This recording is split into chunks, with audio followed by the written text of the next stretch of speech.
Hey guys, in this video, we're going to take a look at why you don't see the mic button in Apple Music.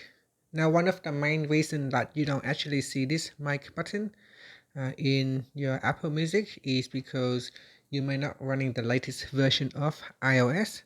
So in that case, you may want to go into settings and update your iOS software. So tap on settings, and in settings go down and tap on general, then tap on software update, and then make sure your software is up to date. If there is a new update, tap on the update now button. That will allow your phone to update. Another things that can cause your phone not to showing the microphone button in Apple Music is that you might be running an old device. If you are running an iPhone that is older than iPhone 11, then in Apple Music you will not be able to use the Apple Sync feature. So you need to have at least an iPhone 11 and later on iPhone SE third generation.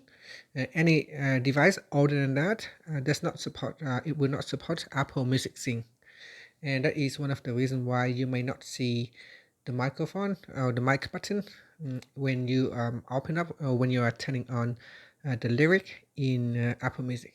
And that's it. Thank you for watching this video. Please like and subscribe to my channel for more videos.